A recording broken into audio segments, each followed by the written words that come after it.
ఘనమైన బహుమానాన్ని ఇచ్చాడు. ఎవరది?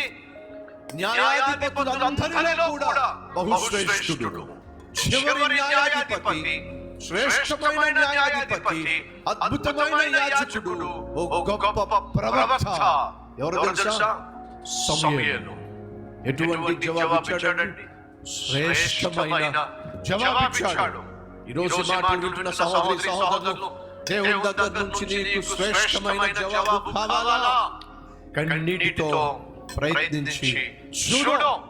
నువ్వు కన్నీటితో ప్రయత్నం చేస్తున్నప్పటికీ నీకు జవాబు ఆలస్యం అవుతుందా? అయితే నీకు శుభవార్త, నీకు శ్రేష్టమైన జవాబు ఇవ్వడానికి దేవుడు ఆలస్యం చేస్తున్నాడు అనేది వాస్తవం. ఈ వాస్తవాలను విశ్వసిస్తున్నట్లయితే పండని గర్భము కొంతకాలమే, పగిలిన హృదయము కొంతకాలమే, ఫలించే సమయము దేవుడు అనుగ్రహించినప్పుడు నీ జీవితము ఆనందమే, మహానందమే.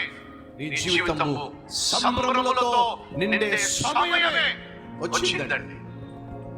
అన్న జీవితంలో కన్నీరు కొట్టివేయబడిన దినము వచ్చింది. మోడుబారిన జీవితము చిగురించే సమయం వచ్చింది. దేవుడి ఇస్తానన్నటువంటి వాగ్దానాలు తాను అనుభవించే సమయం వచ్చింది. ఎటువంటి కుమారుడికి అందో తెలుసా?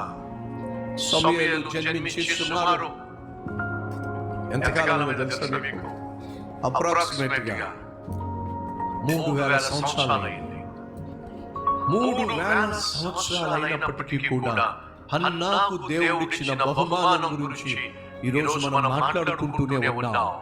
కానీ పెనిన్నా కుమారులను కన్నది, కుమార్తెలను కన్నది, అడ్రస్ కూడా లేదండి. దేవుడిచ్చే బహుమానం శ్రేష్టమైనది. దేవుడిచ్చే బహుమానము తరతరము నిలిచిపోయేది. అట్టి అద్భుతమైన బహుమానాన్ని, జవాబును దేవుడు మీకు అనుగ్రహించును గాక. ప్రార్థన చేద్దాం.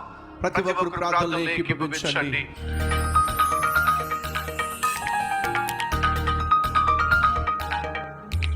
మహాపరిశుద్ధుడైన ప్రేమ కలిగిన తండ్రి, హన్నా జీవితము మోడుబారినట్టుగా కనిపించినప్పటికీ తన విశ్వాసంతో కన్నీటితో చేసిన ప్రార్థనకు నువ్వు జవాబిచ్చి తనను అవమానపరిచిన, నిందించిన, వేధించిన, ఏడిపించిన వ్యక్తులను అవమానంతో తల దించే విధంగా నువ్వు చేశావు తండ్రి.